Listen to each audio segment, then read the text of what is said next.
Hello guys, आप सबकी स्वागत है आज की एक न्यू वीडियो के अंदर। आज की इस वीडियो में हम अकाउंट्स की बहुत ही important interview related question answer discuss करेंगे। तो मेरा नाम है विकास। तो चलिए स्टार्ट करते हैं। आज की जो पहली क्वेश्चन है वो है, please define going concern assumption. Interviewer can ask you that define me what is going concern assumption.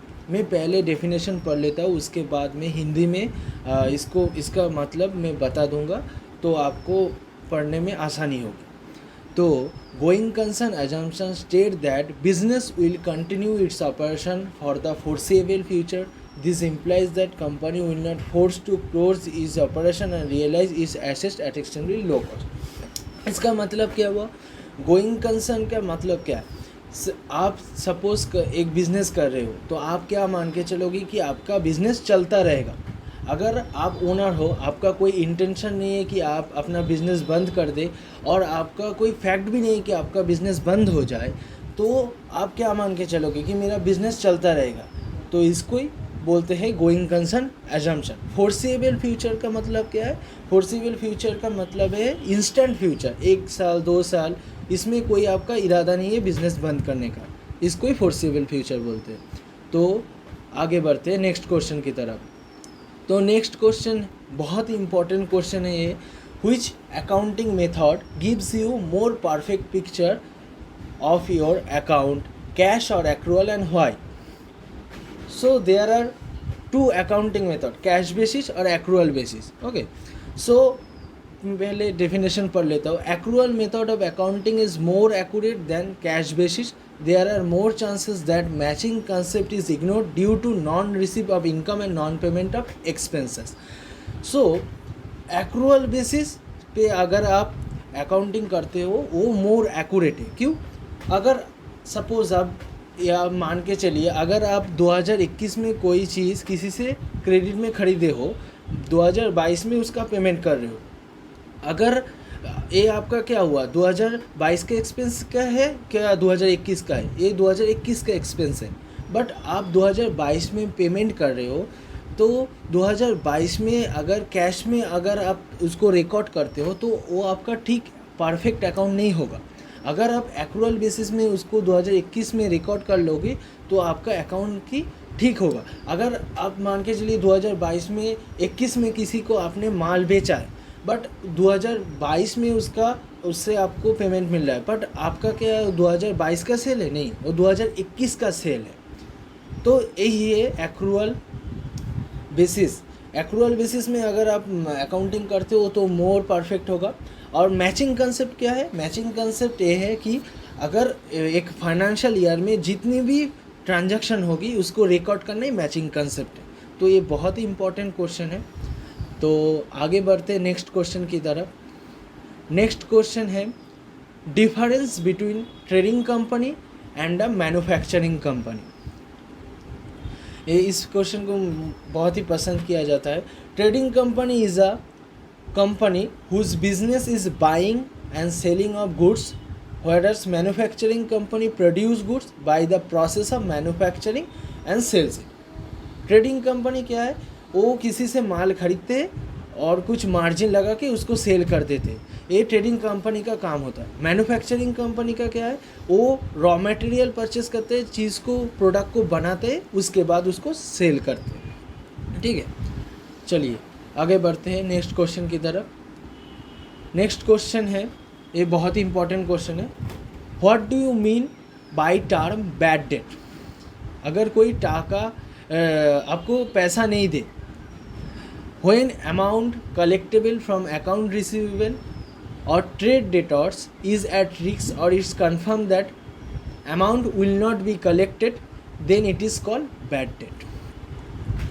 Suppose आप किसी से पैसा आपको मिलने वाला था बट आपको नहीं दे रहा है, तो ये बैड डेट हो गया। ट्रेड डेटर्स क्या है? आप सपोज किसी को बहुत सारे चीज़ें बेचे हो, सेल किए हो, तो उसको जो पैसा मिलेगा उससे आप फिर से बिजनेस में लगाओगे, तो ये आपका ट्रेड डेटर्स हो गया। नेक्स्ट क्वेश्चन की तरफ बढ़ते हैं। Full form of BRS, GST, ESI, NEFT। BRS का फुल फॉर्म है बैंक रिकॉन्सिलिएशन स्टेटमेंट, GST का फुल फॉर्म है goods and service tax, ESI का फुल फॉर्म है एम्प्लॉय स्टेट इंश्योरेंस, NEFT का फुल फॉर्म है नेशनल इलेक्ट्रॉनिक फंड्स ट्रांसफ़र। ठीक है, आगे बढ़ते हैं नेक्स्ट क्वेश्चन के लिए। ये क्वेश्चन अकाउंट्स की सबसे इम्पोर्टेंट फर्स्ट इम्पोर्टेंट क्वेश्चन है, गोल्डन रूल। अगर आप गोल्डन रूल नहीं पता है आपको तो आप ठीक से जर्नल एंट्री का पोस्टिंग नहीं कर पाओगे। तो गोल्डन रूल आपको पता होनी चाहिए। So golden rule of accounts, there are 3 types of account, personal account, real account, nominal account. Personal account का रूल क्या है? Debit is the receiver, credit is the giver. Real account का rule क्या है? What comes in debit, what goes out credit. Nominal account का rule क्या है? All losses and expenses are debit, all gains and incomes are credit. Okay, तो next question की तरफ आगे बढ़ते उससे पहले मैं आप सबको बताना चाहता हूँ, अगर आपको वीडियो 1% भी अच्छा लग रहा है तो वीडियो को लाइक कर देना। अगर चैनल पे नए हो तो सब्सक्राइब कर देना। 100 सब्सक्राइबर फैमिली कर दो यार, आप सब लोग कर सकते हो। सो नेक्स्ट क्वेश्चन है, प्लीज़ एक्सप्लेन बैंक रिकॉन्सिलिएशन।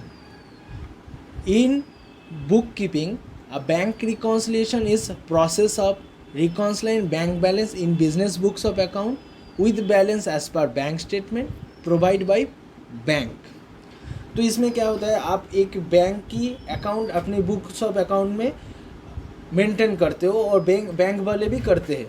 तो बैंक की जो आपकी जो बैंक की खाते में जितना अमाउंट है वो बैंक से मैच करता है कि इसके लिए आप बैंक रिकॉन्सिलिएशन हम लोग करते हैं। ठीक है, तो आज की नेक्स्ट क्वेश्चन है, different between capital expenditure and revenue expenditure.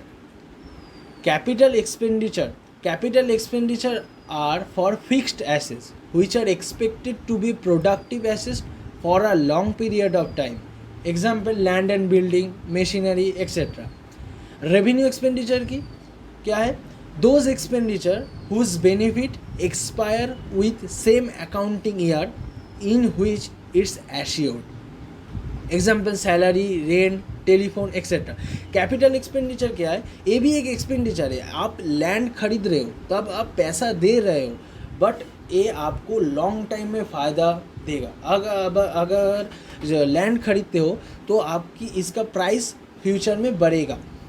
But आप रेवेन्यू एक्सपेंडिचर क्या है? रेवेन्यू एक्सपेंडिचर आप मोबाइल में रिचार्ज करे हो, बट 1 महीने के बाद वो ख़त्म हो जाएगा, आपका सैलरी 1 महीने में ख़त्म हो जाएगी। तो ये एक टाइम में एक्सपायर होता है, तो ये रेवेन्यू एक्सपेंडिचर है। ठीक है,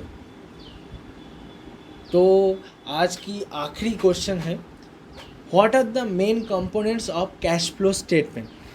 the main components of cash flow statement are cash flow, cash from operating activity, cash from investing activity, cash from financing activity. Okay, so आज के लिए इतना ही। अगर आपको वीडियो अच्छे लगते हैं तो लाइक करना, सब्सक्राइब करना, मैंने याद करवा दिया था। ठीक है, थैंक यू गाइस।